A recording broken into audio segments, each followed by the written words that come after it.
Hi students, welcome to NMK Telugu online classes. ఈ వీడియోలో జనవరి 23వ తారీఖు సంబంధించినటువంటి కరెంట్ అఫైర్స్ని అయితే డిస్కస్ చేద్దాం. ఓకే, ఆలస్యం చేయకుండా మనం వీడియోలోకి అయితే వెళ్ళిపోదాం. నేను మళ్ళా చెప్తున్నా, దయచేసి చూసే వాళ్ళందరూ కూడా ఒక లైక్ చేయండి. అదవుతుందా? ఎందుకంటే లైక్ చేస్తే వీడియో ఎక్కువ మందికి కనపడిద్ది అనమాట. సో ఎక్కువ వ్యూస్ వస్తాయి, నాకు కూడా ఎక్కువ వ్యూస్ వస్తూ ఉంటే ఇంకా తొందరగా చేయాలనిపించింది. చాలామంది చూస్తున్నారు కానీ లైక్ చేయట్లా. కాబట్టి దయచేసి అందరూ కూడా లైక్ చేసి వీడియోని అయితే స్టార్ట్ చేయండి. ఓకే, ఫస్ట్ బిట్ చూడండి. వార్తల్లో నిలిచిన రతాపాని టైగర్ రిజర్వ్ ఏ రాష్ట్రంలో కలదు? వార్తల్లో నిలిచిన రతాపాని టైగర్ రిజర్వ్ ఏ రాష్ట్రంలో కలదు అంటే మధ్యప్రదేశ్ రాష్ట్రంలో కలదు. ఎక్కడ? మధ్యప్రదేశ్లోని టైగర్ రిజర్వ్కు నూతనంగా ఏమని పేరు పెట్టారు? చూడండి, దీనికి కొత్తగా పేరు పెట్టారు. అప్పటి వరకు రతపాని టైగర్ రిజర్వ్ అన్నారు. ఇప్పుడు దీనికి ఎవరు పేరు పెట్టారు అంటే డాక్టర్ విష్ణు శ్రీధర్ వాకాంకర్. ఆయన పేరు చూడండి, doctor Vishnu Sridhar వాకాంకర్.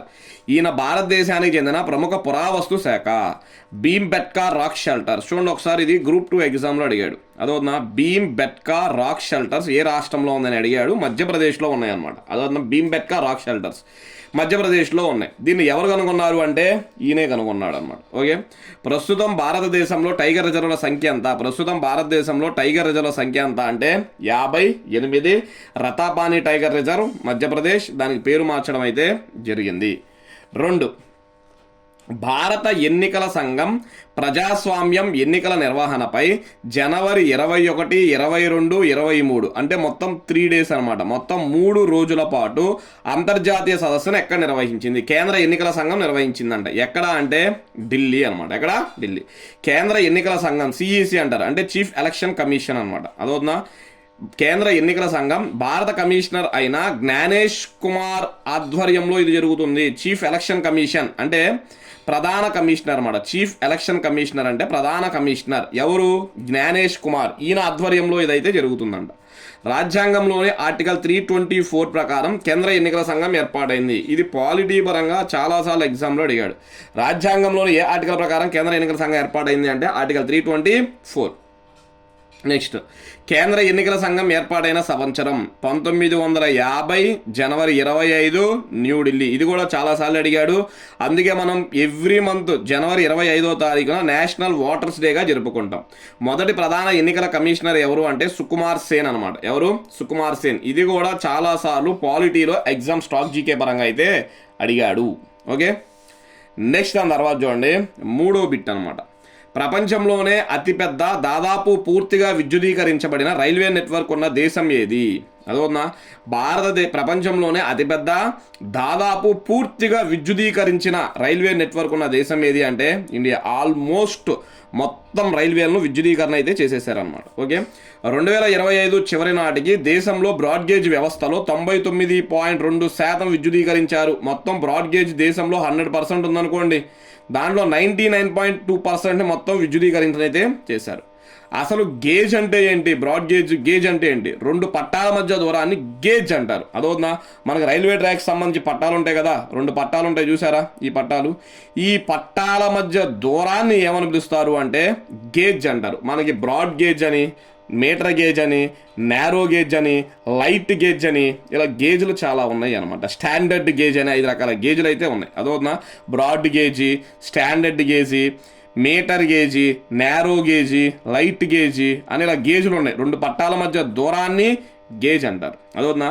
Broad gauge భారతదేశంలో అత్యధికంగా బ్రాడ్ గేజ్ ఉందన్నమాట. దీని వెడల్పు ఎంత అంటే 1676 మిల్లీమీటర్స్ లేదా 1.676 మీటర్స్. అంటే ఈ 2 పట్టాల మధ్య దూరం 1.676 మీటర్స్ ఉందనుకోండి, అది ఏ గేజీ? బ్రాడ్ గేజ్ అని అర్థం అనమాట. భారతదేశంలో ఎక్కువగా వాడే గేజ్ ఏంటి అంటే బ్రాడ్ గేజ్. బ్రాడ్ గేజ్ని ఇండియన్ గేజ్ అని కూడా పిలుస్తారు. బ్రాడ్ గేజ్ని ఇండియన్ గేజ్ అంటారు, ఎందుకంటే ఇండియాలో ఎక్కువగా దాన్ని అయితే ఉపయోగిస్తున్నారు కాబట్టి. ఓకే, చాలా ఇంపార్టెంట్ బిట్ గుర్తుపెట్టుకోండి. నెక్స్ట్ దాని తర్వాత 4, సముద్రంలో అన్వేషణ కోసం భారతదేశం చేపట్టనున్న యాత్ర పేరేమిటి? సముద్రంలో అన్వేషణ కోసం భారతదేశం చేపట్టనున్న యాత్ర పేరేంటి అంటే సముద్రయాన్ అనమాట. ఏంటిది? సముద్రయాన్.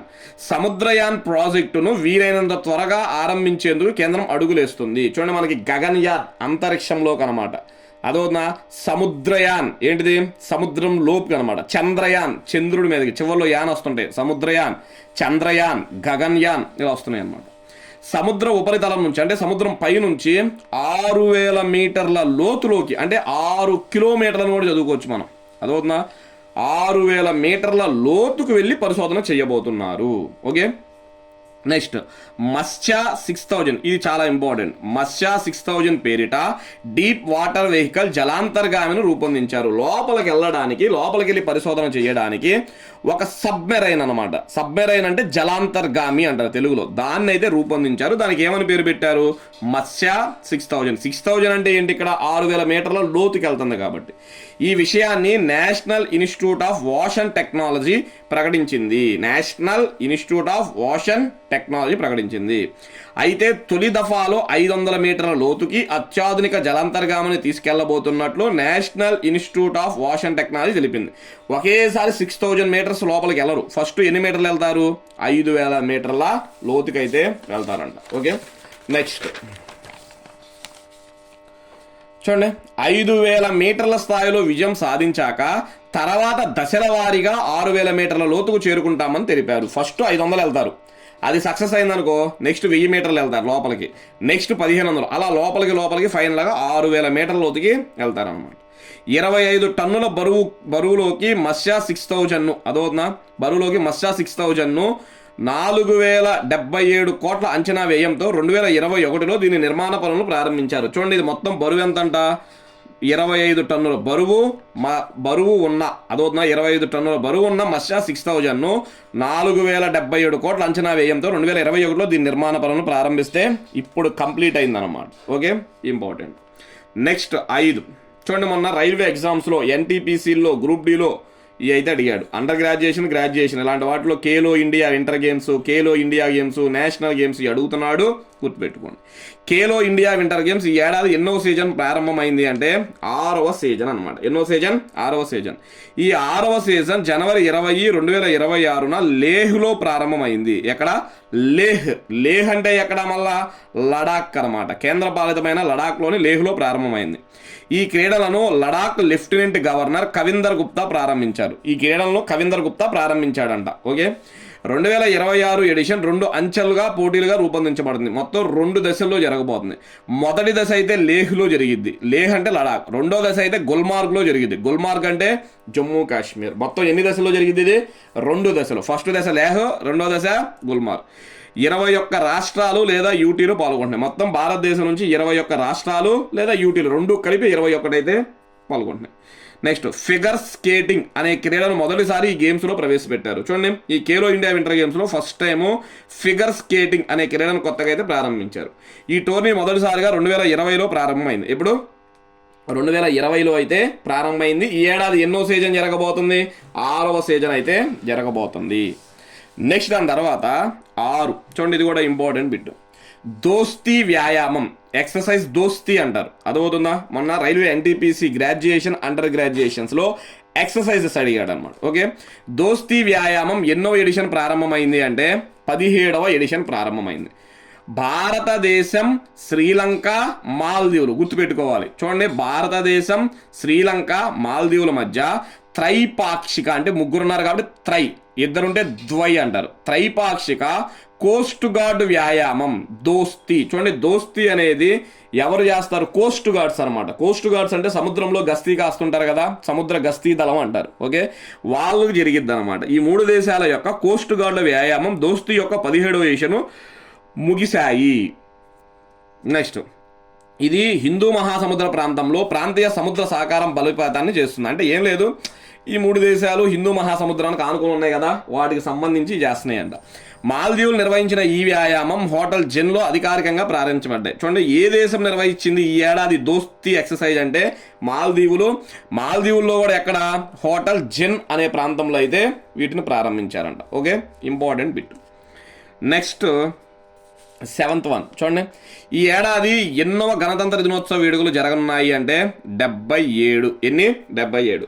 జమ్మూ కాశ్మీర్ అసిస్టెంట్ కమాండ్గా పనిచేస్తున్న సిమ్రన్ బాలా, ఆ అమ్మాయి పేరు very very important bit. Jammu కాశ్మీర్లో అసిస్టెంట్ కమాండెంట్గా పనిచేస్తున్న Simran Bala all male CRPF దళానికి, ఆల్ మేల్ సిఆర్పిఎఫ్ అని ఒక దళం ఉంటుంది, సెంట్రల్ రిజర్వ్ పోలీస్ ఫోర్స్ అంటారు, దాంట్లో పురుషులు ఉంటారు. అదోనా ఆల్ మేల్ దళానికి జనవరి 26న జరిగే పీరియడ్లో నాయకత్వం వహించనున్నారు. ఇది ఇంపార్టెంట్ చూడండి. పురుషుల యొక్క సిఆర్పిఎఫ్ దళానికి ఒక మహిళ నాయకత్వం వహిస్తుందంట, అది కూడా గణతంత్ర దినోత్సవ వేడుకల రోజు. అదవుతుందా? అంటే భారతదేశంలో మహిళలకి మేము ప్రాధాన్యత ఇస్తున్నామని తెలపడానికే దీన్ని అయితే నిర్వహిస్తున్నారు. 77వ గణతంత్ర దినోత్సవంలో 26 ఏళ్ల సిమ్రాన్ బాలా ఈసారి చరిత్ర సృష్టించనున్నారు. ఫస్ట్ టైం ఏమో చరిత్ర సృష్టించబోతున్నారు. ఎందుకో తెలుసా? సిఆర్పిఎఫ్ పురుష దళానికి మొదటిసారిగా ఒక మహిళ నాయకత్వం వహిస్తుంది. ఎప్పుడూ కూడా సిఆర్పిఎఫ్ దళానికి ఒక పురుషుడే నాయకత్వం వహిస్తాడు, కానీ ఈసారి మొట్టమొదటిసారిగా ఒక మహిళ అయితే నాయకత్వం వహిస్తుందంట. అందుకనే మనకి ఇదైతే ఇంపార్టెంట్. ఓకే, నెక్స్ట్ 8 వార్తల్లో నిలిచిన పివి సింధు ఏ క్రీడకు సంబంధించిన మహిళ? పివి సింధు ఏ క్రీడ? బ్యాడ్మింటన్. భారత స్టార్ షెట్లర్ పివి సింధు అరుదైన ఘనత సాధించారు. ప్రపంచ బ్యాడ్మింటన్ మహిళల సింగిల్స్లో 500 మ్యాచ్ల్లో విజయాలు సాధించిన 6వ క్రీడాకారిణిగా ఘనత అందుకుంది. చూడండి, ఆమె 500 విజయాలు అందుకుందంట సింగిల్స్గా. మహిళల సింగిల్స్ ఉంటాయి, డబుల్స్ ఉంటాయి. నేను చెప్పేది ఏంటిది? సింగిల్స్లో 500 మ్యాచ్ల్లో విజయాలు సాధించిన 6వ క్రీడాకారిణిగా ఘనత సాధించిందంట. ఈ రికార్డు నమోదు చేసిన తొలి భారత షట్లర్గా రికార్డు సృష్టించింది. చూడండి, ప్రపంచవ్యాప్తంగా అయితే 6వ క్రీడాకారిణి, మన దేశం నుంచి అయితే తొలి అంటున్నాడు, మొట్టమొదటి భారత షట్లర్ అన్నమాట. ఓకే, ఇంపార్టెంట్ బిట్టు గుర్తుపెట్టుకోండి. నెక్స్ట్ 9 తమిళనాడు శాసనసభ ఎన్నికలకు అక్కడ హీరో విజయ్ పార్టీకి ఏ గుర్తును కేటాయించారు అంటే విజిల్ అనమాట. అదవుతుందా? తమిళనాడులో సూపర్ స్టార్గా ఒక ఆయన ఉన్నాడు కదా, విజయ్ అంటారు, ఆయన పార్టీ పెట్టాడు, ఆ పార్టీకి గుర్తేమిచ్చారు? విజిల్. తమిళనాడు నటుడు విజయ్ పార్టీ పేరు, ఆయన పార్టీ పేరు ఏంటంటే టీవీకే పార్టీ అంటారు. TVK, Tamilaga Vetri కలగం party. TVK అంటే తమిళగా వెట్రి కలగం పార్టీ. కమల్ హాసన్ నేతృత్వంలోని మక్కల్ నిధి మయ్యం, చూడండి ఇది కూడా ఒక పార్టీ, మక్కల్ నిధి మయ్యం, ఇది కమల్ హాసన్ సంబంధించింది. పార్టీకి టార్చ్ లైట్ గుర్తునిచ్చారనమాట. ఓకే, విజయ్ పార్టీకి అయితే విజిల్, కమల్ హాసన్ పార్టీకి అయితే torch light. M&M party, M&M అంటే ఇక్కడ పైన రాశా, మక్కల్ నిధి మయ్యం, ఈ పార్టీకి 2019లో తొలిసారిగా పోటీ చేసినప్పుడు కూడా టార్చ్ లైట్. 2019లోనూ ఈ పార్టీకి టార్చ్ లైటే ఇచ్చారు, ఇప్పుడు కూడా టార్చ్ లైటే ఇచ్చారు. విజయ్ పార్టీకి మాత్రం ఏ గుర్తు ఇచ్చారు అంటే విజిల్ గుర్తు అయితే ఇచ్చారు. నెక్స్ట్ 10 వివాదంలో నిలిచిన కర్ణాటక రాష్ట్ర గవర్నర్ ఎవరు? చూడండి, కర్ణాటక రాష్ట్ర గవర్నర్ వివాదాల్లో నిలిచారంట. ఆయన పేరు తావర్ చంద్ గెహ్లట్ అంటారు. ఏం పేరు? తావర్ చంద్ గెహ్లట్. ఎందుకు వివాదాల్లో నిలిచాడు? కర్ణాటక గవర్నర్ రాష్ట్ర విధానసభలో ప్రసంగాన్ని 2 వరుసలే చదివి సభ నుంచి నిష్క్రమించడం దుమారం రేపింది. చూడండి, ప్రతి సంవత్సరం మొదటి సమావేశం మొదటి రోజున రాష్ట్రంలో గవర్నర్ ప్రసంగమే చేయాలి. అదే కేంద్రంలో అనుకోండి, ప్రతి సంవత్సరం మొదటి సమావేశం మొదటి రోజున రాష్ట్రపతి ప్రసంగించాలి. దాన్ని రాష్ట్రపతి ప్రత్యేక ప్రసంగం అంటారు. అదే రాష్ట్రాల్లో అయితే గవర్నర్ యొక్క ప్రత్యేక ప్రసంగం. ఇలా ఒక పేపర్ ఇస్తారు చదవమని, కేంద్రం ఆ రాష్ట్ర ముఖ్యమంత్రి తయారు చేసి ఇస్తారు, దాన్ని చదవాలి. కానీ కర్ణాటక గవర్నర్ 2 వరుసలే చదివి వెళ్ళిపోయాడంట. అదవుతుందా? మంత్రివర్గం ఆమోదించిన ప్రసంగంలోని కొన్ని అభ్యంతర అంశాలున్నాయని, వాటిని తొలగించాలని గవర్నర్ సూచించినా ప్రభుత్వం పట్టించుకోపోవడంతో ఆయన అర్ధాంతరంగా వెళ్ళిపోయాడు. అనుకుంటున్నా, అంతకు ముందే కొన్ని విషయాలు గవర్నర్ ముఖ్యమంత్రి చెప్పాడు, ఇవి మార్చండి అని. కానీ వినలేదన్నమాట. ప్రభుత్వం వినకుండా ఆ ప్రసంగాన్ని తయారు చేసింది. దాంతో ఈయన ఏం చేశాడు? చదవకుండా అలిగి వెళ్ళిపోయాడు అనమాట. ఓకే, రాజ్యాంగంలోని ఆర్టికల్ 163, 176 ప్రకారం ఏటా మంత్రివర్గం తయారు చేసిన ప్రసంగాన్ని గవర్నర్ చదివి తీరాలి. అదవుతుందా? రాజ్యాంగంలో 163, 176 ప్రకారం గవర్నర్ ప్రసంగం అనేది ఉంటుందంట. దీనికి సంబంధించి చెప్తున్నారు. ఓకే, ఇది కొంచెం పాలిటీ రిలేటెడ్గా ఉన్న అంశం, పేపర్లోనే వచ్చినాయి ఇవన్నీ కూడా. నెక్స్ట్ 11 భారత కేంద్ర ఎన్నికల సంఘం, ఈసీఐ అంటారు, ఎలక్షన్ కమిషన్ ఆఫ్ ఇండియా అంటారు. అదొన్న భారత కేంద్ర ఎన్నికల సంఘం ప్రారంభించిన నూతన డిజిటల్ ప్లాట్ఫామ్ పేరేంటి? కొత్తగా ఒక డిజిటల్ ప్లాట్ఫామ్ అయితే ప్రారంభించిందంట. దాని పేరు ఈసీఐ నెట్ అంటారు. ECI net. ఈసీఐ అంటే ఎలక్షన్ కమిషన్ ఆఫ్ ఇండియా అని అర్థం అనమాట. నెట్ అంటారు. ఓటర్లు, రాజకీయ పార్టీలు అధికార సౌకర్యార్థం కేంద్ర ఎన్నికల సంఘం ఈసీఐ నెట్ అనే కొత్త డిజిటల్ వేదికను అందుబాటులోకి తీసుకొచ్చింది. ఢిల్లీలో జరుగుతున్న అంతర్జాతీయ సదస్సులో ప్రధాన ఎన్నికల కమిషనర్ జ్ఞానేష్ కుమార్ దీనిని అధికారికంగా ప్రారంభించారు. మీకు ఇంతకుముందే చూడండి ఎక్కడే చెప్పా, భారత ఎన్నికల సంఘం ఒక అంతర్జాతీయ సదస్సు నిర్వహిస్తుంది ఢిల్లీలో అని చెప్పాను కదా. ఈ సదస్సులోనే ఈయన ఈ కొత్త ప్లాట్ఫామ్ను అయితే తీసుకొచ్చాడంట జ్ఞానేష్ కుమార్. ఎన్నికలకు సంబంధించి తప్పుడు సమాచారం అడ్డుకునేందుకు ఇది ఉపయోగపడుతుందని తెలిపారు. ఎన్నికలకు సంబంధించి తప్పుడు సమాచారాన్ని ఇది అందుకుంటుందంట, దానికోసం ఏర్పాటు చేశారు. Okay, next 12 very very important bit అనమాట. అదవుతుందా 12వది వెరీ వెరీ ఇంపార్టెంట్ బిట్టు. ఒకసారి చూడండి, గాజా శాంతి మండలి అంటారు. గాజా శాంతి మండలి, గాజా పీస్ బోర్డ్ అంటారు ఇంగ్లీష్లో అయితే. గాజా శాంతి మండలిని లాంఛనంగా ఎవరు ప్రారంభించారు అంటే డొనాల్డ్ ట్రంప్. ఆల్రెడీ అంతకుముందు దీన్ని ప్రారంభిస్తున్నాడు, అనౌన్స్ చేశాడు ట్రంప్ అని చెప్పి ఇప్పుడు అధికారికంగా ప్రారంభించారు. ఇజ్రాయిలు హమాసు కాల్పుల విరమణ ఒప్పందంలో కీలకమైన గాజా శాంతి మండలిని లాంఛనంగా అమెరికా అధ్యక్షుడు డొనాల్డ్ ట్రంప్ ప్రారంభించారు. అదవుతుందా, చైర్మన్ హోదాలో ఆయన మండలి చార్టర్పై సంతకం చేశాడు. ఈ గాజా శాంతి మండలికి చైర్మన్ ఎవరు? డొనాల్డ్ ట్రంప్ అనమాట. ఐక్యరాజ్య సమితికి పోటీగా ట్రంప్ దీన్ని తెరపైకి తీసుకొస్తున్నారన్న వార్తల నేపథ్యంలో దావోస్ వేదికగా జరిగిన కార్యక్రమానికి భారత్ సహా పలు దేశాలు దూరంగా ఉన్నాయి.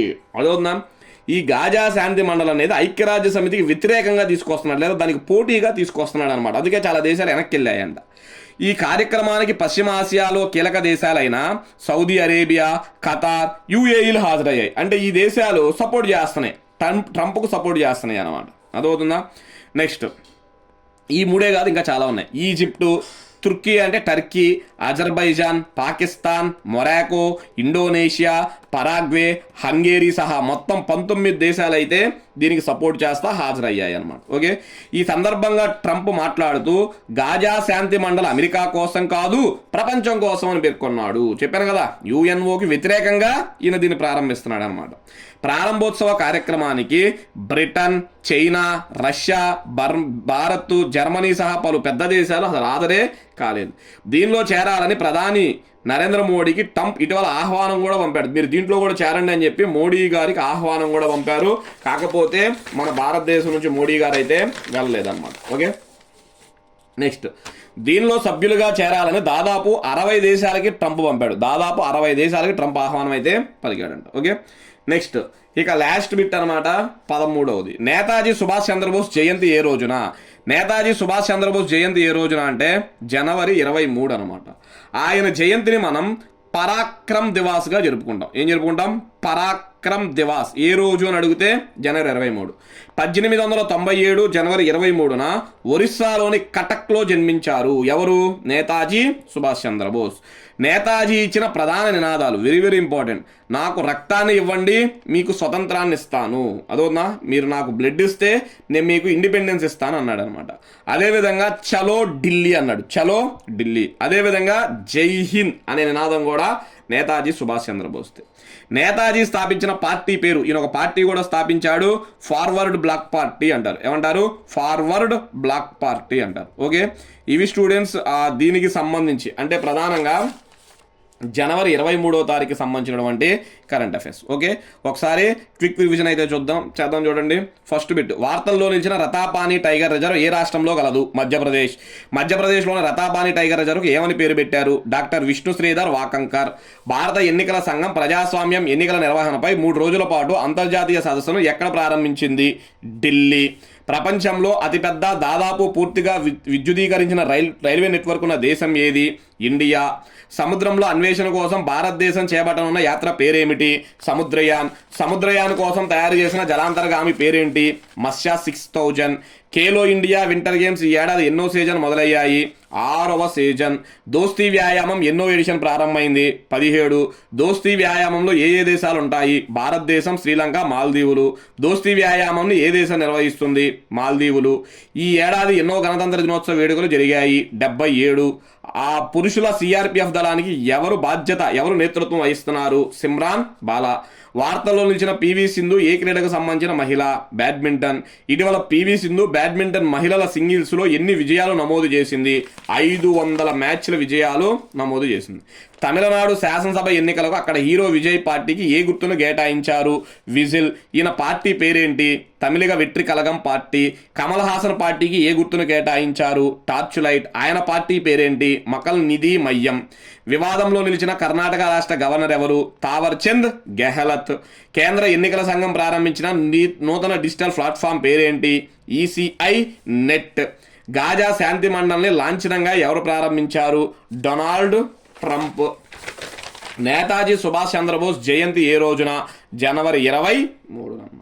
ఓకే, ఇవి జనవరి 23వ తారీఖుకి సంబంధించిన కరెంట్ అఫైర్స్. మళ్ళా 24వ తారీఖుకి సంబంధించిన కరెంట్ అఫైర్స్లో అయితే మీ ముందుకు వస్తా. Thank you.